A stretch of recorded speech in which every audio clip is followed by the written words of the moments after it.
And welcome, Hoosier Nation, to our 51st episode of the Hoosier Sound, where our show has one main goal: to give you our perspective of IU sports from the point of view as a student or a young adult. In addition, we will also give our view from hot takes from around the world of sports. We are recording this edition of the Hoosier Sound on Tuesday evening, August 28th, where I am your host, Noah Freeman, and I am with my usual co-host, Matthew Lukens. What's up? Normally, we'll be going live every Tuesday evening at 8:30 p.m., but if you miss us live, you can subscribe to various networks so you can listen on your own time. Check out our Twitter and Facebook at The Hoosier Sound and subscribe. All of the information is in our website, thehoosiersound.com. All right, Hoosier Nation, it is time for some sports talk. But first, our weekly, Matt, what is your memorable monologue for this week in IU sports? So there was a couple slightly interesting stories with IU sports this week, which we will get to on this lovely podcast of ours. But I thought I'd touch up on a little bit of basketball recruiting. So, in the news involving basketball recruiting, five-star center, who I can't, oh my God. What's his name, damn it? Wow. We even just talked about this, guys, like quite literally 2 minutes ago. Okay. I just came out of a 2.5-hour class, so you're going to have to excuse me. I'm going to be a little spacey today. Here we go. Isaiah Stewart, 6'9" center. 6'9" center from Rochester, New York, number 5 in the country right now, from 247 Sports. I wanted to say Keon Brooks, and I knew that wasn't right, but my brain couldn't turn it off. Yeah, so cut his list down. I had to tap out there. That was me giving up. No, okay. Isaiah Stewart, Cuz less to 6. I know Duke's on it. Villanova's on it. Syracuse is on it. We're on it. Washington on it, and Washington Washington's on it. Yes, Washington was the one team I was going to forget. I'm surprised they're even in his recruitment anyways, but bags need to be dropped, as they say. I guess Fultz really made Markelle Fultz really made an impact. I don't know on final lists. That or coaches promising something they can't promise. But there you go. I'm not going to go out and say that. I'm just going to imply it. But so he cut his list down to 6. Of course, is a prior. You wouldn't know this, but he's a prior relationship with Thomas Bryant. Thomas Bryant, of course, former 5-star center from Rochester, New York. And went to IU, played for the City Rocks AAU team, same AAU team that Isaiah plays for or has played for. And he'll be attending this year La Lumiere Academy, which is in LaPorte, Indiana, which, as aforementioned, Keon Brooks, who popped in my head, also plays there, another 5-star IU basketball target, formerly of the Fort Wayne North Side High School. So, yeah. Yeah, he cut his list down to 6. It's a good thing that IU's in the mix, obviously. According to a lot of people, really, it's not necessarily a secret that IU is not at the top of that list, that some might think Duke is really at the top of the list. But it's according to everybody, it's Duke and everybody else. Exactly. So it's not that IU is lagging behind in this recruitment at all. We could be second for all we know. But, and then also just being in the mention with top 5 guys and their final counts, like I'm pretty sure he'll probably trim it down to final 3 and then decide. If we're in the final 3, that's great for the program. Mm-hmm. And it's great national coverage, especially recruiting wise for the basketball program. Of course, we're probably going to be in the top 3 for Keon Brooks, Trace Jackson Davis, maybe Zeke Nnaji, who's a 4-star, 5-star guy, depending where you look, and possibly Matthew Hurt. So that's 5 high 4-star, 5-star, and probably Trendon Watford. So I even go 6 high 4-star, 5-star guys that we're going to be probably in the final cuts of their list. So I think that's great for the program, and it's great for Archie to show off that, hey, people are actually giving us attention and looking at us. Yeah, we've got a lot to talk about, so we actually spent a lot longer than we thought on that specific part. But you'll see updates, you'll hear updates about Isaiah Stewart as it goes along.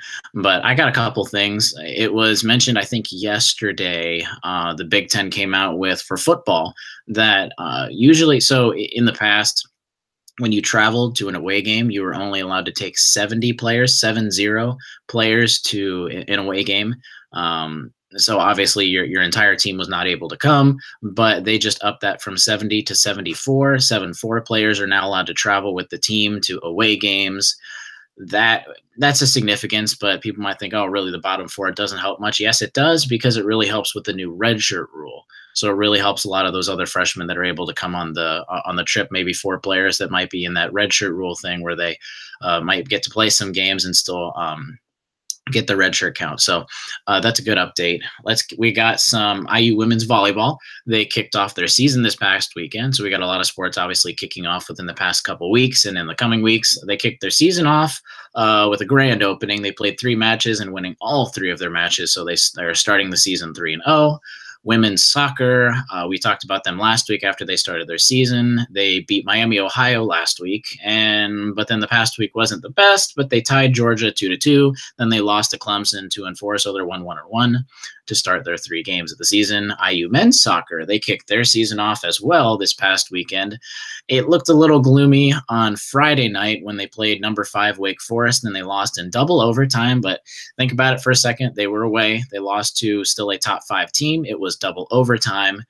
Maybe people could have gotten tired, but they were able to, they lost 1-2 in the 107th minute, by the way, but they were able to bounce back, and they beat number three UNC in the 88th minute last Sunday, 1-0. So that's great for IU soccer, IU men's soccer, after a tough loss, being able to bounce back and beat an even tougher opponent on the road at UNC.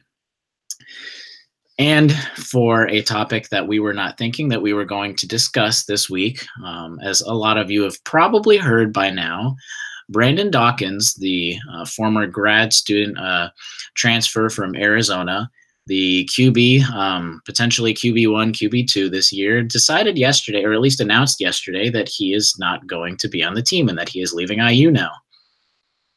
Yep. He decided that he wanted to pack his bags and leave Bloomington.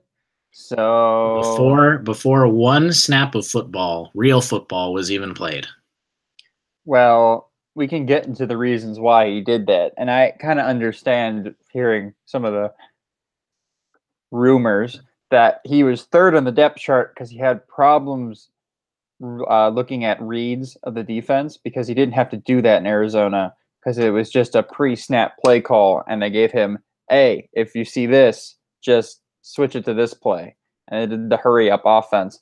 And here at IU, you sit at the line, and then you have to call the play in your head off the defense you see, which is how real quarterbacks play. But anyways, he didn't have to do that in Arizona, and then he had to learn a whole new offense and then learn how to do that. So he's already behind the 8 ball. Then also apparently Mike Penix was killing the game this summer and was then positioned to be the backup quarterback. So he just became a graduate transfer 3rd string, and he's not here for that. So I obviously understand why he left and is probably going to look for greener pastures elsewhere. Mm-hmm. It's only weird just that he obviously left literally before one snap of football was played. Maybe Ramsey and Penix, even if they both got in before him, they did a poor job, and then they needed some sort of veteran to get a chance to come in. I don't know. Do you know much about the transfer market after you're a grad transfer and you've started the season? Do you know how much if he can actually go to a team at all this year, or what is his future basically like? I'm pretty sure rosters are set as of now, so he's going to have to sit out a year and then transfer to a program, because he didn't use up his year of eligibility yet because the season hasn't started. Correct. So therefore, he'll have to sit out this year, and he can be a quarterback somewhere else next year. And I'm sure there's going to be a program somewhere in the depths of college football that'd be willing to give him a shot. Yeah, which, I mean, he doesn't seem like unless he really does want to try and scratch into the NFL and claw his way in. I'm not sure how much, taking another year out to then just go to 1 year of college again. I don't know what his plans are, but that's where we are for now. And obviously after that hole is there, you do need college football. You do need, it's not as much like the NFL. You kind of need more security with behind your quarterback, so you don't really like to have two quarterbacks. So IU picked up. They didn't really pick up. They kind of used the player that's been around on the offense and the defense at multiple positions. The guy that went undefeated last year, Indiana #1 football from Ben Davis, Reese Taylor, the guy that we talked about before that had been all around. He is now making the transition back to quarterback. So he's just as of, I think it was yesterday, they officially announced that he was going to be back at quarterback. So at least to start out, since he doesn't know the quarterback systems, he's going to be QB #3, coming in as a very athletic guy that everyone's very excited about to see him play QB for IU, at least at some point in the future. Yeah, definitely. He had I saw an interesting fact on Twitter today. I think Zach Osterman tweeted about it, writer for the Indy Star and the Hoosiers. He said that Reese Taylor had a 75% completion, or around a 75% completion percentage in high school, which for a person of his age is absolutely absurd. And I can tell you, having prior quarterback knowledge and experience and having watched football for basically all of my life, I do not remember the last high school quarterback I have personally witnessed throw for a 75% completion percentage. That is absolutely absurd. Like, the college quarterbacks don't even do that. Like, a 60% completion percentage is great. Like, that's fine. That's a great output. That's an NFL quarterback output. The 75% completion percentage, he's a pretty accurate thrower, is exactly what it means. And he's got some natural gifts. Obviously, he's super athletic because they're trying to play him at cornerback. I have no idea why they wouldn't give him the shot at QB in the first place. But now putting him in the QB room with Ramsey, who's going to be the experienced guy and leader, obviously having played already 1 year, and another freshman in Mike Penix, they can play off of each other. I think that'll be really great, like, dynamic in that room. And you also talked about just how well he did in high school. It wasn't just that he was playing the nobodies of the league. Obviously, Indiana is not a powerhouse state when it comes to football, but they still went undefeated and they were state champions. So that still says something, that you didn't lose a game and you won state champion, no matter what state. That's a pretty big accomplishment. And to throw 75% completion as you did that. Yeah, they played Penn High School in the state championship game, blew them out. I was watching that in Buffalo's live, and I was like, this kid's going to be really good. I thought we were recruiting for like a quarterback or like a skill position, and obviously ended up at quarterback, which is perfect. Like, that's exactly where he needs to be. Yeah, Matt lagged out for a second right there, but you get the gist. We're all excited for him to be there. He's just got to learn the playbook, so you might not see him at least on Saturday, but you are definitely, Tom Allen, kind of explicitly said it, but hinted that Penix is also going to see some time. So speaking of Saturday, we finally, we have made it. We have made it, the long summer with no basketball or football or really any sports, because even in college sports, baseball goes in the spring. So we've got no sports whatsoever at Indiana University. We finally made it to playing. IU obviously kicks off their season this Saturday, September 1st at 7:00 p.m.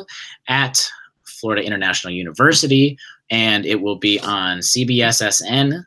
So obviously not the best station for anyone that is not in Florida to see the game, but a couple things, at least as of Tuesday night at almost 9 p.m.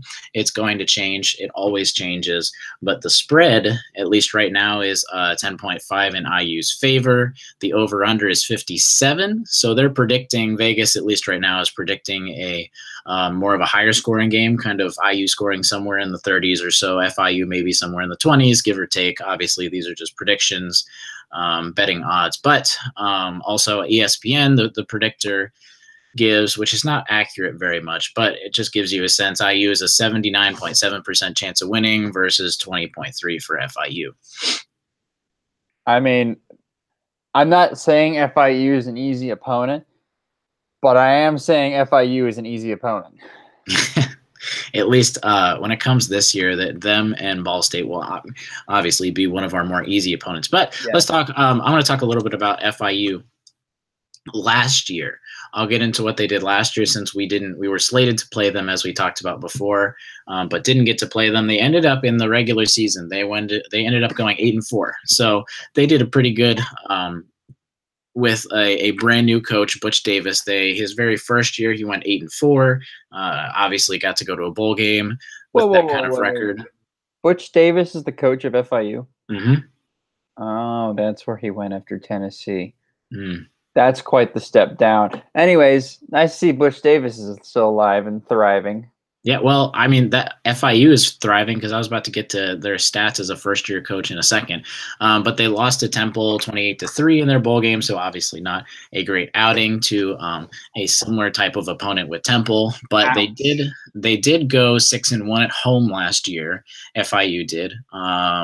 Their only Power 5. This is a little rough. Their only Power 5 conference team that they played last year was UCF, which was their very first opening game, and they lost 61-17. But obviously, that was UCF. They were a very good team last year. National champs, baby. Yeah. All right. Head coach Butch Davis, as we talked about, first year. His stats went. His 8-5 record is the best record for any first-year coach that's been at FIU. His 5-3 in the conference play was able to get him second in Conference USA East Division and finish the regular season. This is the cool statistic as a first-year coach. FIU finished the regular season leading the nation. I'll repeat, leading the nation in red zone conversions at 98%. They converted 39 of 40 attempts. 39 of 40 attempts they completed in the red zone, and 30 of those 39 attempts were touchdowns. So at the end of the season, I don't remember how many games into the end of the season. The end of the season, out of 40 attempts, 30 of those were touchdowns. 39 of them, they scored something in the red zone. So at least if FIU does anything right, at least at the end of the season, they were scoring touchdowns in the red zone. Yeah, that's a killer stat. One of Mike DeBoer's disciples, I am sure, is the coordinator at FIU, since I just realized it's now going to be a Butch Jones and Mike DeBoer reunion. That's what this game is going to be. But anyway, yeah. Our two favorite people. Yeah, and obviously they're not playing the best opponents, but still, that's still a statistic that shouldn't be taken too lightly. We'll have to see about this year because I'm about to get into the offense and the defense. So offense, just a little quick stuff. FIU is also having their own QB battle as of now, and as of now, at least as of Tuesday evening, it hasn't been pointed out who's going to start. Kind of. Christian Alexander has been on the team. He's basically stepped in when McGough was out last season, which is the guy that led them to those 8 wins last year. But James Morgan, a transfer QB from Bowling Green, has been turning some heads, basically kind of what would have been Brandon Dawkins. Literally, I wrote this before even Brandon Dawkins came out. But as of now, Christian Alexander has the QB1 job. But again, it hasn't been stated, but that could be the guy that comes in on the first play. You could also see James Morgan being in there. Like I said, same situation for Indiana, more or less. At least now it's more Penix coming in there and getting to take some snaps. Going on to the offensive line, they've got 4 starters returning, and 3 of them are underclassmen, so not a great line that they had last year, but they're getting stronger, kind of like IU this year. But the FIU kind of really needs them to step up because they were not too hot last year, and they were not really keeping a lot of defenses out of the backfield, and they were sacking the defenses were sacking their quarterbacks and stopping the running backs behind the line of scrimmage a little too much. But more chemistry with the offensive line, same kind of situation at IU. The other downside of FIU's offense, they have a lot of trouble scoring from, if you look at a lot of their games, they didn't score even more than 20 points for a lot of their games. So basically, if Indiana's defense is semi-decent, even just semi-decent in the opening game before everyone gets their bearings, offense on IU side should handle things pretty handedly, so they should be able to outscore FIU, I would think, at least with what I've seen in the FIU offense. Again, a lot of this is as much as we can read about and watch tackle drills on, just because college football is a little different in the NFL. There are no preseason games or preseason scrimmages at all. Going on to the defense, it's a little more doom and gloom for FIU in this category. There's going to be some pretty hard facts if you're an FIU fan. First, bad news for FIU. Their top 4 tacklers are gone. Their top 4 tacklers are gone. Not just that. Familiar. It gets worse. 7 of their top 9 tacklers are gone. Okay. 7 of their top 9. 2 of them include 2 linebackers that combined. These 2 linebackers combined for 184 tackles last season. 2 guys combined for 184 tackles last season. Oh man, they're in a deep world of hurt on the defensive side. If you don't realize the significance of that statistic, usually on average for a pretty decent tackler, they'll get 3 or 4 tackles or so on average a game. So just multiply that by 12 times 2, and that doesn't really come as close to 184. So they're missing 2 very key linebackers. Sound familiar again? But then we'll go into the defensive line for FIU. Pretty solid. They didn't really lose many people, at least pretty solid from their people returning. The defensive line was not their strong suit last year. Linebackers, again, sounds familiar. From IU, they've got a guy named Furman Silva, who should be a key player for them in the linebacker defensive back type of position, kind of the same equivalent to IU's Husky position. And then here we go. Secondary. So secondary, the cornerbacks and safeties, they need to replace all 4 of their secondary players. All 4 of them were seniors and left. They are, though, kind of like IU on the offensive side with getting back Nick Westbrook. They've got a guy coming back in Ike Brown, who missed all of last season to an injury and is kind of supposed to be, at least in the conference, one of the top cornerbacks in the conference very quick. So you'll get to see him coming back. So it's at least not as bad for them, but they got to replace a lot of secondary players. Yeah, that's not good. That's like it's really hard to have team chemistry like with anything, especially with new people. But when you bring in 4 new people to it, like a whole new system, and then you play people for the first time, like I feel like if Ramsey doesn't have a really good game, we need to start questioning how good of a quarterback he is, because there's gonna be no communication. 7 of 11 of the starters last year on the defense left, so they only have 4 returning starters. It should be 2 linebackers and 2 defensive linemen that are returning on the starting end of FIU's defense. Yeah, that's no bueno. That's not very good for FIU. And even more, it gets worse for FIU's defense. First, FIU really keys on getting turnovers. So they're really giving, since FIU's offense is not as explosive, they're really trying to help them give more opportunities, especially maybe getting more opportunities close to the red zone. Because as we mentioned, if they get to the red zone, FIU is golden. Not even on field goals. They can get to the red zone. They can score touchdowns. But it's just getting those turnovers. So if IU can keep the turnovers down, FIU's offense is not going to be on the field very much. And then lastly, getting sacks is also a very weak point for their defense. So hopefully this promising, on paper, promising offensive line can keep the quarterback safe potentially all game, honestly, because last year out of their 12-13 games, FIU had, I think, 7 or so games where they only generated 2 or less sacks. So most of them, they got 1 or 0 sacks out of 7 games, which is not good again. So hopefully any quarterback that's in, Ramsey, or even if Penix gets the nod, they should be able to be safe. You got any closing thoughts? It's pretty straightforward. It's not going to be too tough of an opponent. It's hard to preview anyone with just 0 game tape.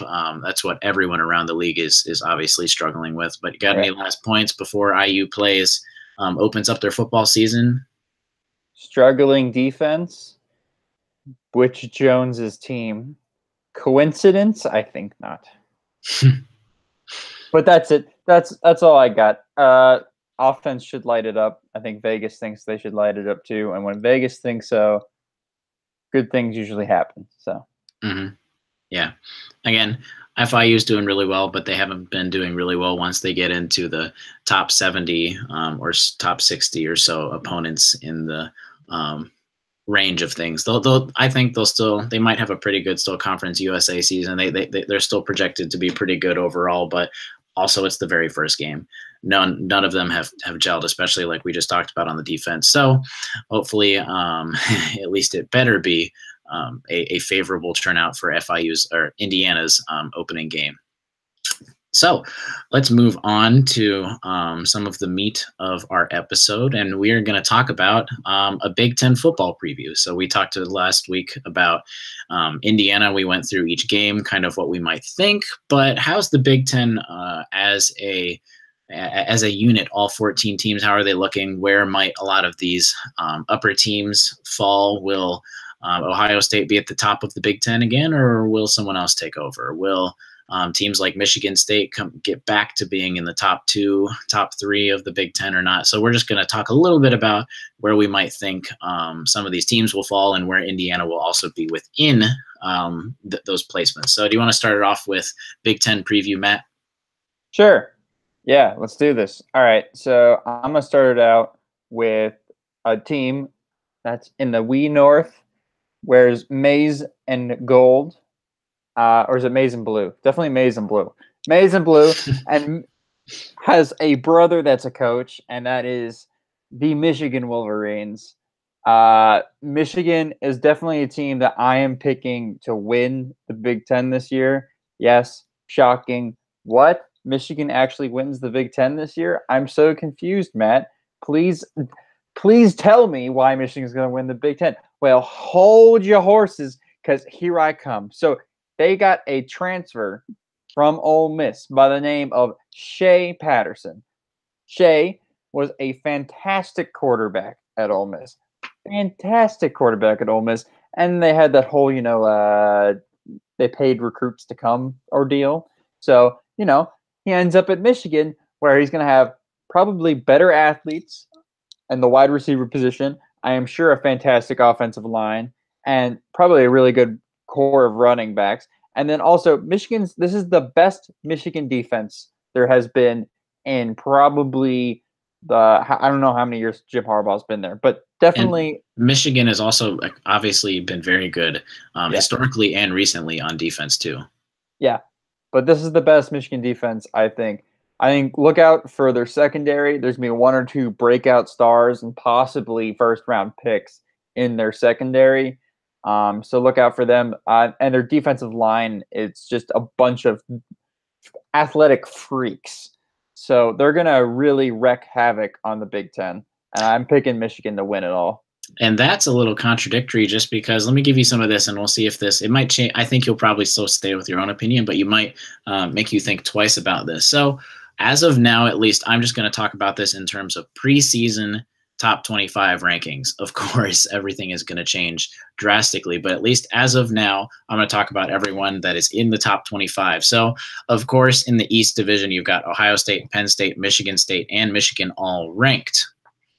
Of course they are. So, of course, at least if you're talking about those 4 teams playing each other, so all 4 of those teams will play 3 ranked teams throughout the course of the year. So Michigan already has 3 ranked opponents that they're going to be on their schedule, not including the West Big Ten games or non-conference games. So they've got 3 ranked opponents that they're going to play, and Michigan has the toughest schedule out of anyone in the Big Ten, not just East, out of anyone, because they open their game, they open their season against number 12, which at least at that point it will be ranked number 12 Notre Dame, and they also drew the short stick of playing Wisconsin, who is going to be a powerhouse in the West Division. So Michigan's got at least right now 5 ranked opponents when everyone else in the East Division at least is only playing 3, maybe 4 ranked opponents. I don't care. I think the Michigan team has enough depth in offense, and their offense. They've added enough people on their offense because last year their quarterback position was an absolute mess, and I think they've fixed that with getting Shea Patterson.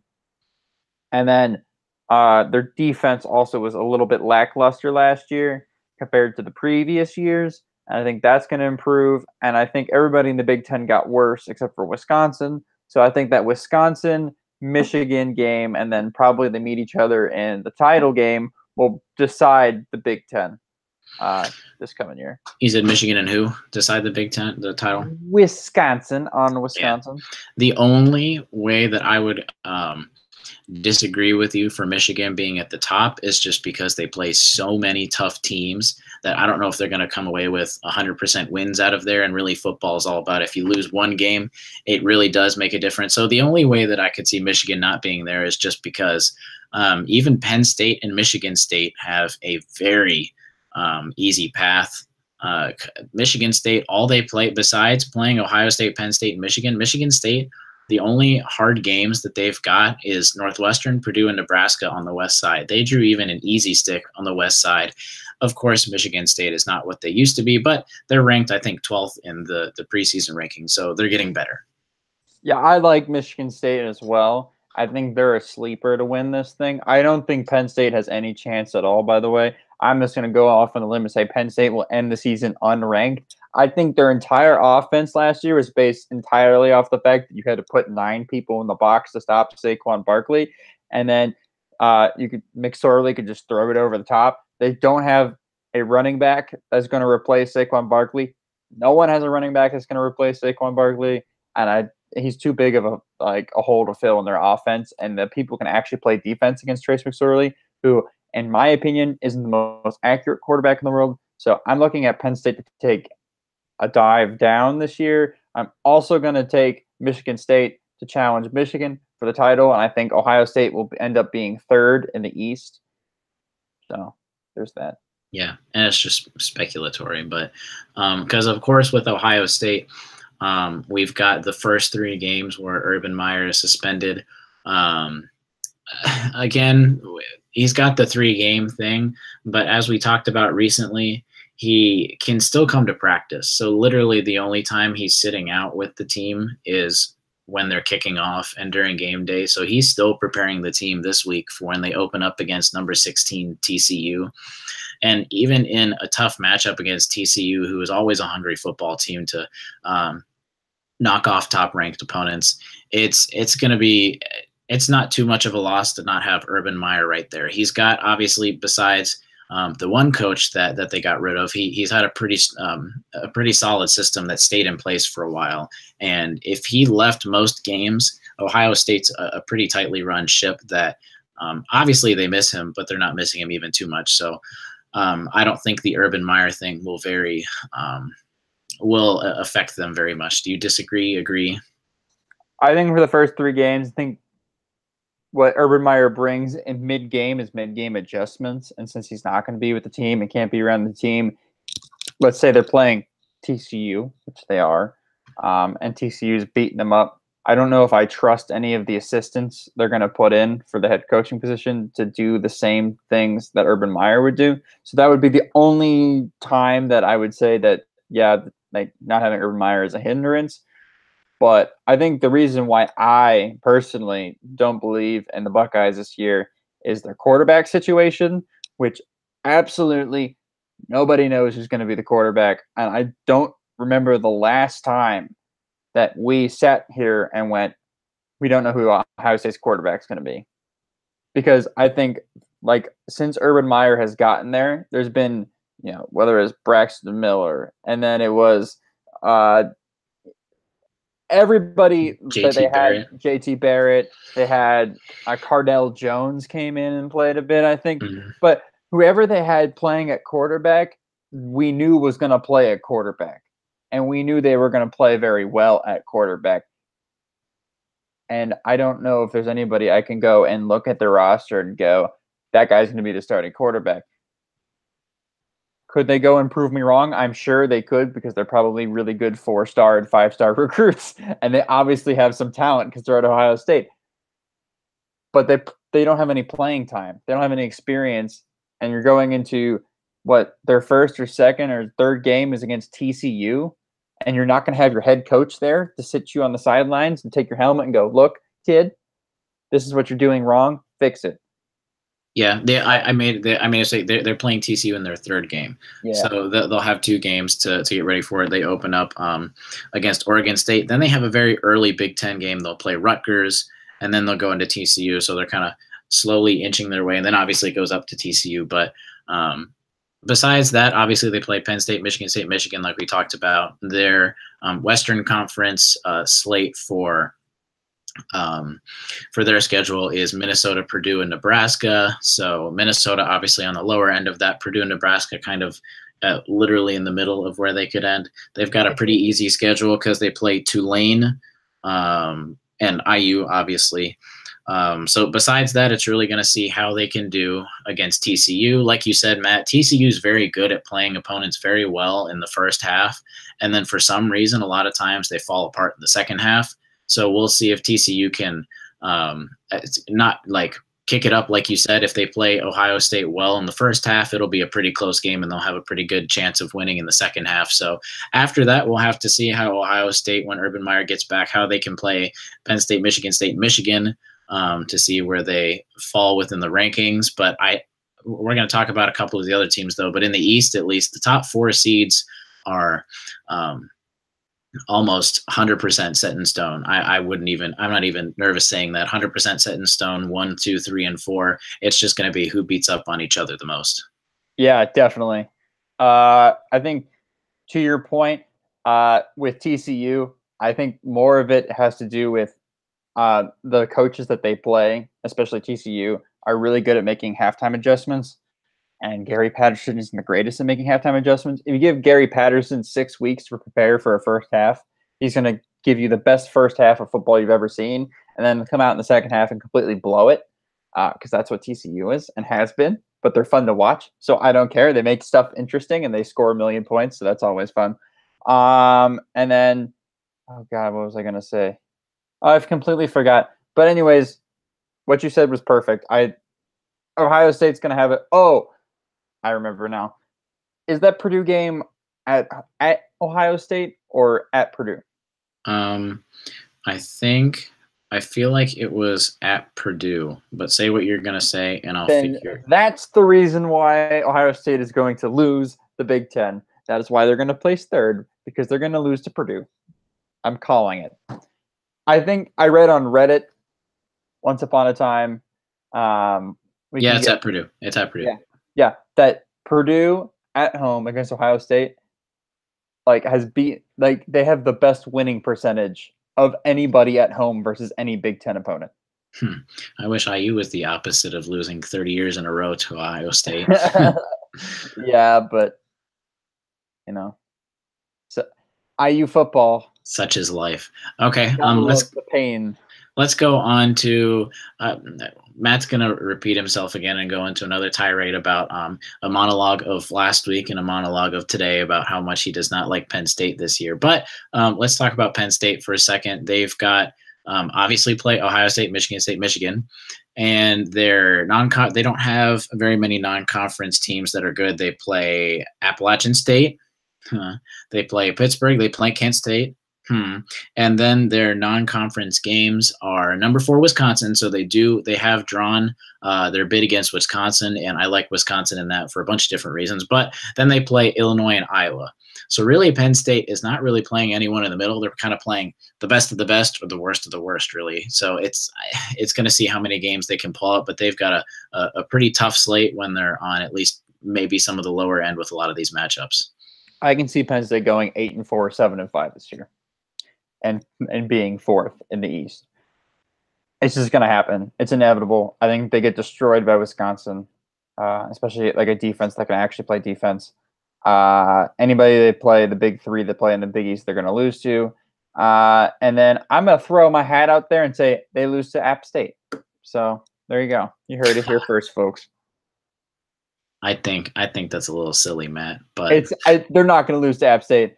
If they do, though, we can just rewind this tape and just play it on loop and just take off the part where I took it back, and it'll be like on my tombstone. That'll be right there. He just wanted to be, in case there was that like small chance that they won, so he could just go back and say that he said it, even though he just retracted his statement right now, because all of this will be cut out. This is true. This is true. Yes, this whole part we're talking about right now will not make it through the cutting. Won't make it through the cutting floor. All right, let's talk about Michigan State, who, like you said, Matt, is a dark horse, and I agree because they've got a pretty favorable schedule too. So their non-conference games that they match up against is Utah State, Arizona State, which obviously it's not a top-ranked opponent right now, but Arizona State, not someone to take lightly per se. Which coming into town, and then they've got Central Michigan. So. Also, Michigan State plays Arizona State at 10:45 p.m. on the East Coast, which, wow, if you're a Michigan State fan, that's real late. Basically an 8 o'clock game over there for Arizona State. But their 3 games that they play in the West is Northwestern, Purdue, and Nebraska. So Northwestern on the upper end, but Purdue, Nebraska in the middle, so they don't get to play.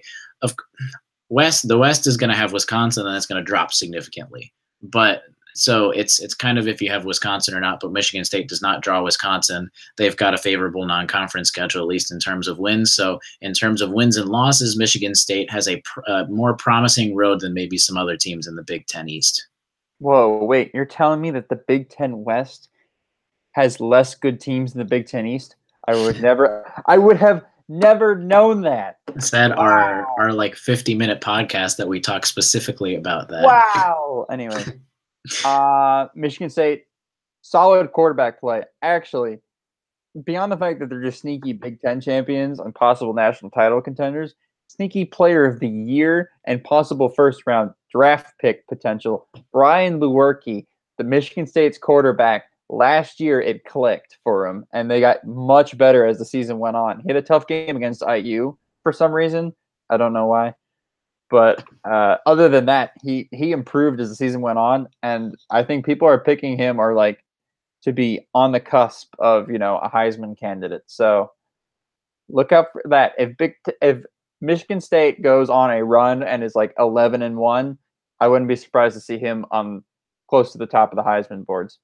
Yeah, we'll talk about Michigan in a second, but of course, like we said, it's going to be the top 4 teams. Then a drastic drop this Big Ten East, then a drastic drop before that. But I think it's safe to say that it could go either way between Ohio State, Michigan State, and Michigan in the top 3. Then I think both Matt and I at least agree Penn State will probably be in that 4th category in the East. And then it drops down to, we'll talk about Indiana, Maryland, Rutgers, that run basically. But let's talk just a little more. We talked about a little bit about Michigan, but let's look a little more at their schedule. Except for opening this Saturday at 7:30, they open against Michigan right now is number 14 and Notre Dame is number 12. So that will stay there when they kick off. I'll be there.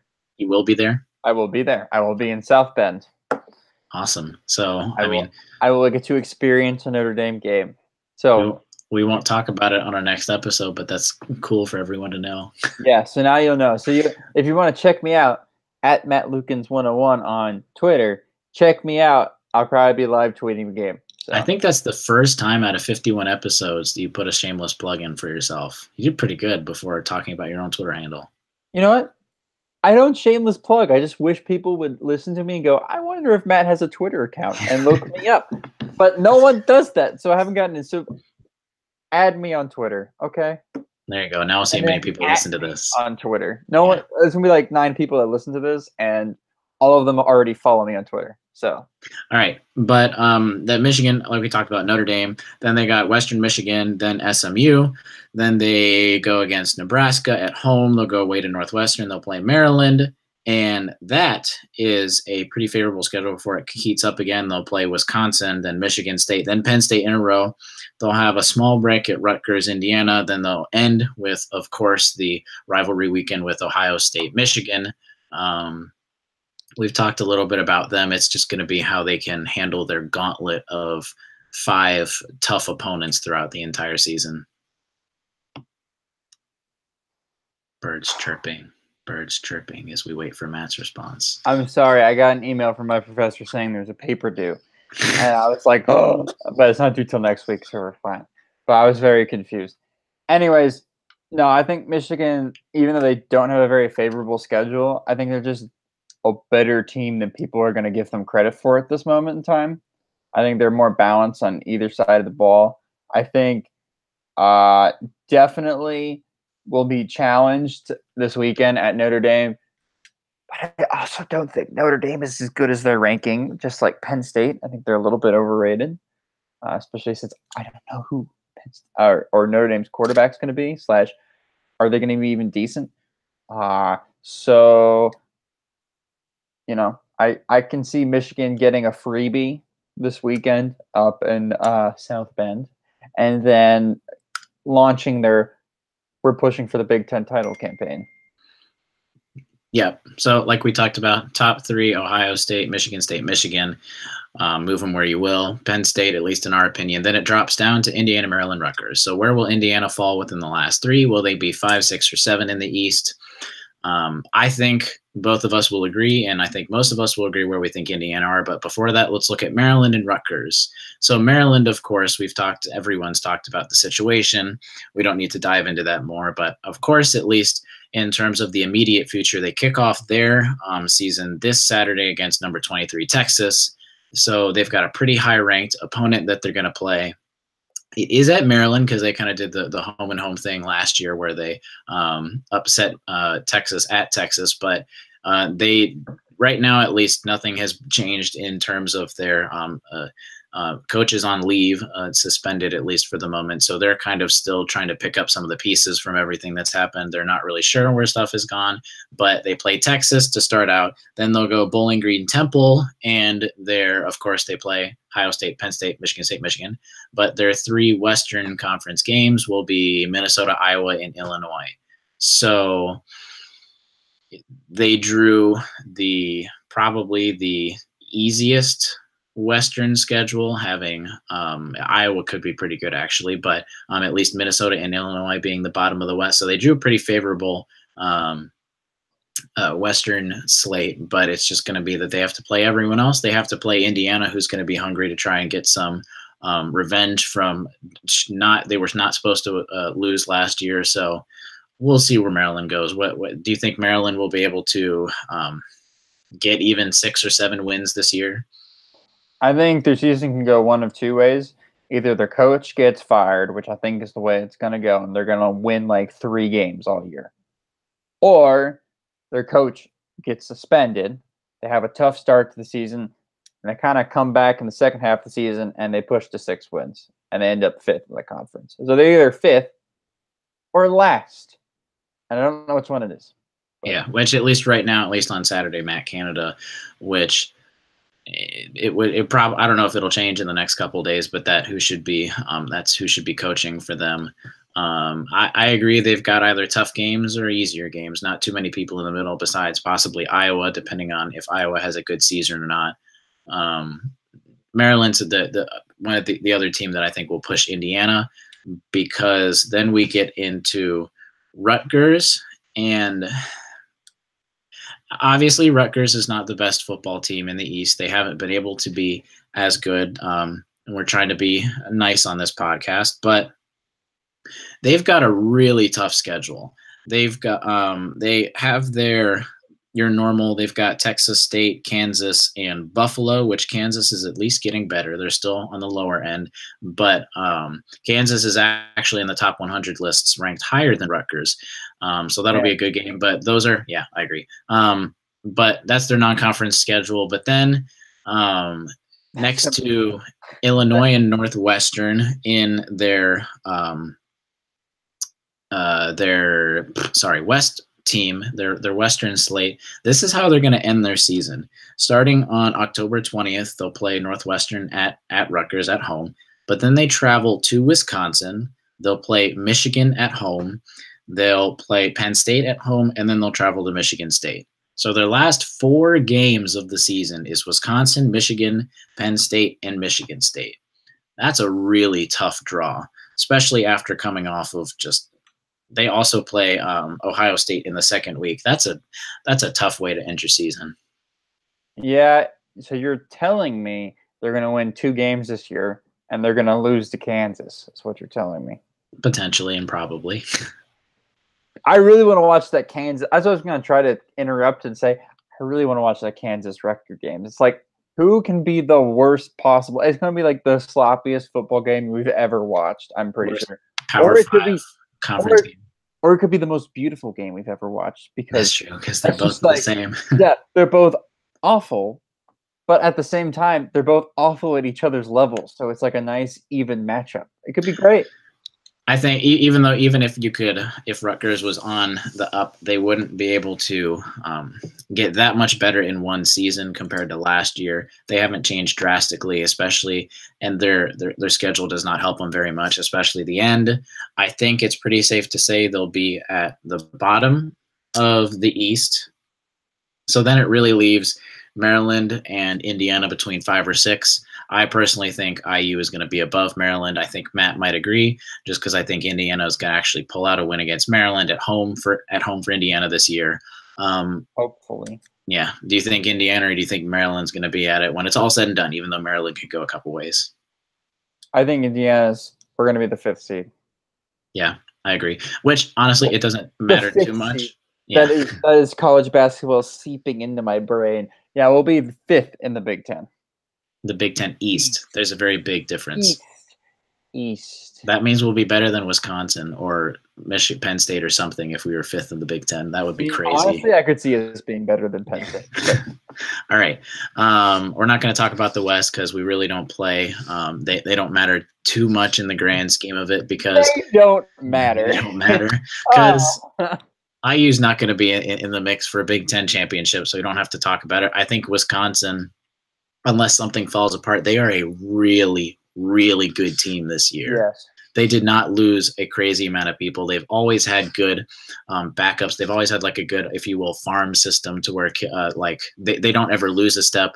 They're rated 4th in the nation right now, and I even think they're being underrated right now. They probably will have the best offensive line in the entire, possibly the entire nation. Hey, we have a good offensive line too, don't you? Don't you count out our offensive line? Don't you know? But yeah, Wisconsin's going to be at the top of the West. It falls off with that. You'll probably have Northwestern Iowa battling for number 2, number 3. Nebraska and Purdue probably battling for 4 and 5, depending on how Purdue does, and Nebraska, because Nebraska is usually better than they have been the past year or two. And then you get the bottom with Minnesota and Illinois. I think it'll be Minnesota 6, Illinois 7. I don't think they're really battling just because Illinois has just not been very good at compared to what they have been as in history. But give Illinois 2 more years. They're a really young team. I think they played a majority freshmen last year. I think you give them 2 years, they could play in a bunch of juniors that have played for a while and have lots of experience. I think that's when Lovie Smith will finally have a good team. But I think the West is really interesting for a multitude of reasons because if you look at it down all the teams in the West, they all have very interesting, unique coaches. You have Scott Frost at Nebraska. You got Lovie Smith at Illinois. You got PJ Fleck at Minnesota. You got, oh God, what's his name? Wisconsin. I forget his name, but it's just Wisconsin anyways. And you can just go down the list. Purdue's got. Those are all great names, by the way, too. They're all fantastic names, too. That's the thing. So I can definitely see the West being much, much better. Paul Christ, there's his name. They're such good names. They're all great names. The West has great names. Not great teams, great names for head coaches. But they're all very unique. They all play a different style. I can definitely see that there's Wisconsin, everybody else, and Illinois. Because I can see Purdue be second in the West. I can also see Purdue be second to last in the West. And the same thing with Minnesota. You never know what PJ Fleck is going to do with his mad scientist skills over there. And somehow Minnesota's, in the top 25. Or same thing with Scott Frost. They don't even know the talent that they have in Nebraska. They could have really good talent because Nebraska recruits really well. And then, boom, they're second in the Big Ten West. So, I don't know. Big Ten West is a crapshoot for me. So, basically, to summarize it, at least on paper, of course, things could change. But at least in the Big Ten, there's not really too drastic differences. In the East, you've got the top 3, top 4 kind of teams. Maybe Penn State will, sadly in Matt's eyes, upset some people. So you got the top 4 teams in the East. Then it's a huge, huge, huge drop off all the way to Indiana, Maryland, Rutgers, which we think Indiana, Maryland will be 5 and 6 next to each other, depending on how both teams will do. Because obviously, we don't know how good IU could be. IU could be very good. They could be below mediocre kind of team this year. Then we got Rutgers at the bottom of the West.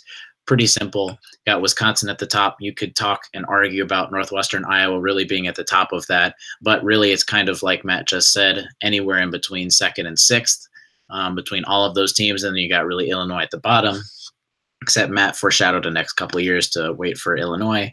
That's the Big Ten where you've got it at least.